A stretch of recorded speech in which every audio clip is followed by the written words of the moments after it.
अर्थ यूट्यूब चॅनलला सर्व ताईंचे मनस्वी खूप खूप स्वागत आहे. आपण पाहत आहोत माता समिती भाग 2 20 मे 2026 रोजी एकात्मिक बालविकास सेवा योजना आयुक्तालय यांचे पत्र.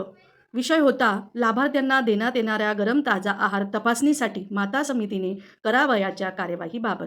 या पत्रात काय होते तर शासन निर्णयानुसार शासनाने ठरवून दिलेल्या प्रमाणात पूरक आहार अंगणवाड्यातील लाभार्थ्यांना मिळतो का किंवा नाही, तसेच आहाराचा दर्जा प्रमाण योग्य आहे किंवा नाही, तपासणीसाठी आहार पुरवठा वाटप दर्जामध्ये सुधारणा व सुसूत्रता यावी यासाठी ग्रामीण नागरी भागातील अंगणवाडी क्षेत्रातील माता समिती आधीच गठीत करण्यात आलेल्यांच्या सूचना निर्गमित झालेल्या होत्या, त्याबद्दल अंमलबजावणी करण्यासाठी हे आज 20 मे 2026चे पत्र आहे आणि ते आपल्याला बंधनकारक आहे. पत्रातील अंमलबजावणी होण्यासाठी गरम ताजा आहार व इतर साहित्य चेक करण्यासाठी अंगणवाडी क्षेत्रातील 10 सदस्यांची माता समिती असणे अपेक्षित आहे. त्यामध्ये गर्भवती माता, स्तनदा माता, 1 ते 3 वर्ष वयोगटातील लाभार्थ्यांची माता, 3 ते 6 वयोगटातील लाभार्थ्यांची माता, अंगणवाडी कार्यकर्ती, ANM, स्त्री शिक्षिका, स्थानिक सेवा भावी संस्थेची सदस्य, स्त्री, अनुसूचित जाती जमातीमधील मुलींची माता यांचा समावेश असणे बंधनकारक आहे. माता समितीने आहाराचा दर्जा, प्रमाण, पारदर्शकता तपासणे जेणेकरून स्थानिक स्तरावर आहारावर देखरेख आणि नियंत्रण ठेवणे सोयीचे होईल.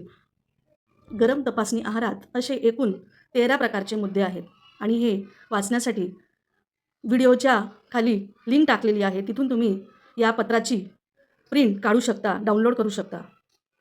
दुसरा कॉलम आहे घरपोच आहार THR.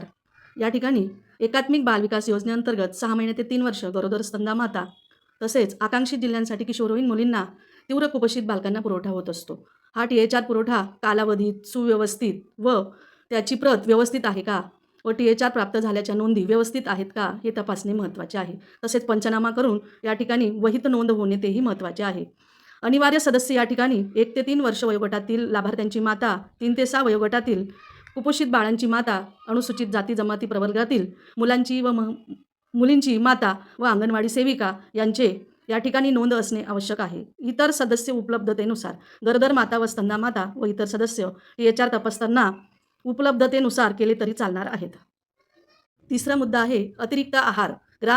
बाल विकास योजनेअंतर्गत 6 महिने ते 3 वर्ष वयोगटातील बालकांना energy dense nutrition food EDNF चा पुरवठा होतो. सदर आहार पुरवठ्याची वरीलप्रमाणे THR मुद्दा क्रमांक 4 मध्ये नमूद माता समितीने तपासणी करावी व आहार सुव्यवस्थित मागणीप्रमाणे आहे किंवा नाही याबाबत पडताळणी करावी. अंगणवाडी सेविकेने आहार नोंदवहीत नोंद घ्यावी व पंचनामा करावा, स्वाक्षऱ्या घ्याव्या. मुद्दा क्रमांक 4 अंगणवाडी स्तरावर प्राप्त होणारे इतर साहित्य. शासनामार्फत खरेदी केलेले साहित्य जसे की baby care kit, smart anganwadi kit, वृद्धिपत्रक, पूर्वशालेय संच, औषधी संच, सक्षम anganwadi kit, furniture, nutrition millet bar इत्यादी साहित्य अंगणवाडी स्तरावर पोहोच होते. त्यानंतर अंगणवाडी सेविकेने माता समितीच्या सहकार्याने वस्तूंचा दर्जा तपासणे व वस्तू सुव्यवस्थित आहे किंवा नाही याची पडताळणी करणे गरजेचे आहे. त्यासाठी पुरवठा केलेल्या साहित्यापैकी एका लाभार्थ्याचे वितरित साहित्य लाभार्थ्याच्या परवानगीने उघडून पाहावे. तदनुसार अंगणवाडीच्या साहित्य नोंदवहीत सेविकेने नोंद घ्यावी. माता समितीच्या THR मुद्दा क्रमांक 4 मध्ये नमूद सदस्यांनी पंचनामा करून आहार नोंदवहीत स्वाक्षरी घ्यावी. हे पत्र पाहू शकता. माधवी सरदेशमुख, भ्रापसे, आयुक्त यांच्या सहीचे आहे. एकात्मिक बालविकास सेवा योजना, महाराष्ट्र, नवी मुंबई असे हे पत्र आहे आणि आपल्याला त्याची कार्यवाही करणे गरजेचे आहे. अशा प्रकारे माता समितीचे हे 20 मेचे पत्र आपण पाहिले आणि त्यानुसार आपल्याला कार्यवाही करायची आहे. आपले हे व्हिडिओ आवडल्यास नक्की लाईक करा, शेअर करा व सबस्क्राईब करायला विसरू नका. व्हिडिओ शेवटपर्यंत पाहिला सर्वांचे मनपूर्वक धन्यवाद.